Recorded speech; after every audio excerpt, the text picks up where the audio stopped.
O projeto Servos nasceu da iniciativa dos servidores do Tribunal de Justiça dispostos a fazer o bem aos que estão mais necessitados. A ideia é exercitar a caridade independente de religião, raça, orientação sexual e vínculo político. O trabalho existe desde 2007 e já beneficia várias instituições filantrópicas do Estado. Aqui comigo no estúdio está o desembargador Cleber Loureiro, que vai falar um pouco mais sobre essa corrente do bem. Desde 2007, doutor Cleber? Desde 2007, que o Tribunal de Justiça de Alagoas implementou esse projeto, que tem os fins sociais em um alcance mensurável. Por quê? Porque é o Poder Judiciário, né, indo ao encontro das pessoas mais necessitadas, né, das pessoas que realmente são carentes, a maioria das vezes que essas pessoas vivem em asilos, abandonados pelas famílias, e o judiciário chega lá para dar palavra de conforto e algumas doações. Qual foi a origem disso aí? A origem é o seguinte, é porque o Poder Judiciário dos dias atuais, né, ele tem evoluído muito, né, com a intenção de se aproximar mais do jurisdicionado, se aproximar mais da população. Porque o Poder Judiciário, décadas atrás, era um poder equidistante da sociedade, das pessoas. Muitas pessoas tinham até receio de pedir uma informação no Poder Judiciário a respeito de algumas de suas causas, coisas que o Vale tinha aquele receio, né, que o Poder Judiciário ele vivia distante do povo, né, com essa evolução do próprio direito, né, mundialmente reconhecido que o Poder Judiciário ele prosperou muito nessa linha e são ideias, né, vindas de magistrados, vindas de servidores, para que possamos estar mais próximo da sociedade. O senhor lembra qual foi o primeiro ato, né, desse projeto? Olha, não me recordo assim pelo seguinte, porque eu... 2007. 2007. Estamos falando de 2007. 11 anos. 11 anos, né? E eu sou coordenador desse projeto porque é o seguinte, como é que funciona? Cada cargo diretivo do tribunal, quando assume, cada presidência, vice-presidência e o corregedor, né? Então, cada gestão por um biênio, então modifica, sempre há um rodízio, né? Os coordenadores de todas as áreas, né? Então eu já vim egresso da Corregedoria Geral de Justiça, que fui corregedor. Então, nesse período de 2 anos para trás, eu não era o coordenador, sou coordenador a partir de 7 de janeiro de 2017, razão pela qual eu não tenho como me recordar do projeto 2007. Do passado, né? Mas desde 2017 para cá, qual é a agenda desse projeto? A agenda é bastante movimentada no sentido, né, de obter os fins profícuos que o próprio projeto Servos se propõe, né? Chegar a ajudar, né, em todos os sentidos as pessoas carentes, entidades filantrópicas, entidades sérias, né, que necessitam de ajudas, de doações e de uma palavra amiga. Nós nos dirigimos a essas entidades, conversamos com aquelas senhorinhas que estão ali abandonadas, que são quadros assim que chega emociona a todos nós que fazemos parte desse projeto, né? Todos que nós ali vimos aquelas histórias, né? E o que é mais interessante é que nós observamos que aquelas pessoas, algumas delas, né, uma grande parte delas, têm famílias, têm filhos, têm netos, e quando indagados por nós, os familiares procuram elas, aí elas resignadas fazem um sorriso ingênuo, até diria assim, até infantil, e responde que não, que eles não procuram, tal. Então as pessoas são abandonadas, e na conversa que nós temos com algumas pessoas dos asilos de crianças e de idosos, né? Aí são histórias diferentes. Muitas delas os parentes levam para o HGE, né?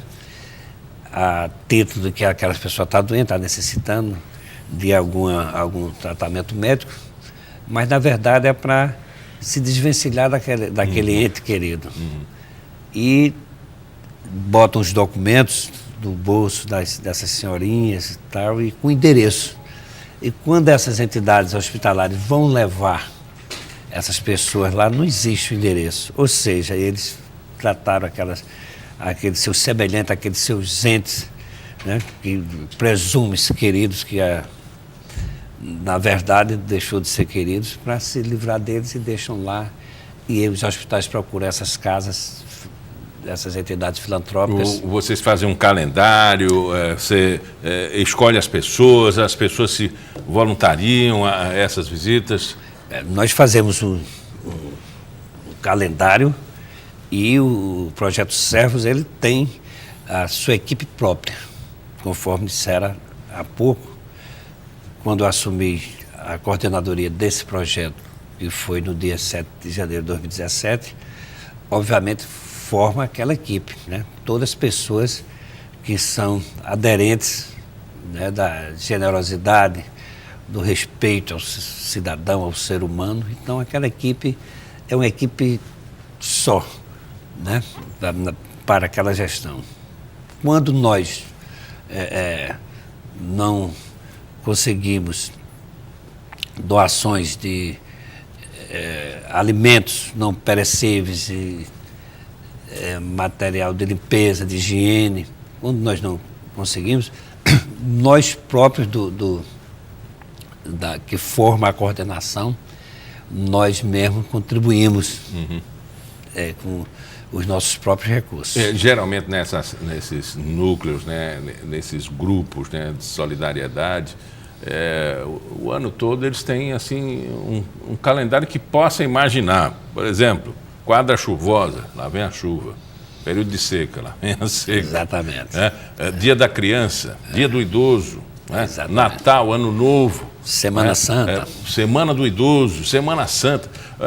Vocês têm uma distribuição de um calendário anual, sempre em atividade, né? Sempre. E sempre vai pedir recursos como o senhor já citou, de alimento, de material de limpeza.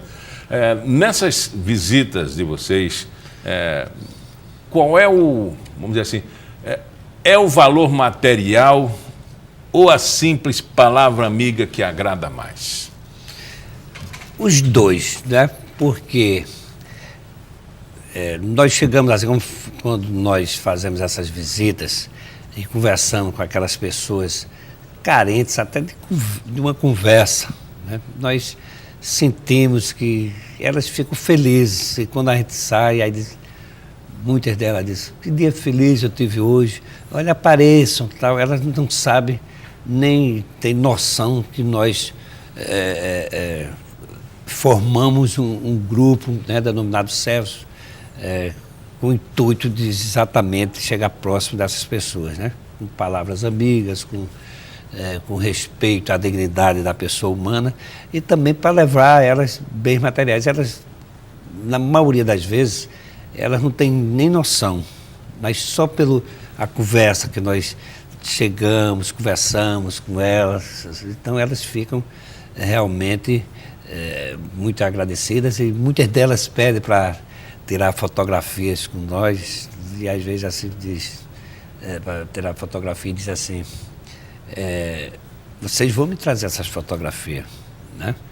Aí a gente garantiu: não, nós vamos e tal, e até um motivo também de nós voltarmos lá, é um motivo para nós voltarmos lá. O que mais sensibiliza, por exemplo, o grupo e os funcionários e que faz arrecadar mais? É o idoso, a criança ou o calendário? Olha, a efeméride? Na verdade, não existe distinção entre a criança e o idoso, né? Para nós, assim, o sentimento é que todos são carentes, todos são inocentes, né? A pessoa vê uma criança abandonada, sem o carinho dos pais, sem saber a família, muitos deles sem registro. A mesma coisa ocorre com os idosos. Então, é um trabalho gratificante, mas é um trabalho que toca na alma da gente, né? E é um trabalho de muita sensibilidade, mas também de muito compromisso, até mesmo com a política, porque o senhor está vendo de perto a desgraça, né? O infortúnio das pessoas. Ali tem desempregado, e agora aumentou para mais de 13 milhões. Ali tem criança abandonada, né, por falta de governo. Ali tem oriundo do crime, né? Então é necessário. Vamos parabenizar, doutor Cleber, esse projeto do Tribunal de Justiça pela sua coordenação. Muito obrigado por essa participação. Muito obrigado pela entrevista também. Eu, em nome do Tribunal de Justiça, Miguel, agradeço essa oportunidade e para que também as pessoas percebam, né, e seja divulgado esse programa, porque quando se vai numa casa dessa de pessoas de asilo que abriga crianças, idosos, que a pessoa sai lá e de lá, quando a pessoa faz uma reflexão, aí diz: quanto tempo eu fui omisso? Por quê? Porque nós ouvimos falar, mas não vivenciamos, né? Quando vivenciamos, aí todos nós sempre pegamos o hábito de votar posteriormente. Conversamos com Cleber Loureiro, desembargador do Tribunal de Justiça de Alagoas. O Pauta Especial fica por aqui. Voltamos no nosso próximo encontro, sempre às 11h30 da manhã, com reprise às 4h30 da tarde. Daqui a pouco, essa entrevista vai estar disponível no nosso canal do YouTube. Aproveite e acompanhe o IZP nas redes sociais. Até lá.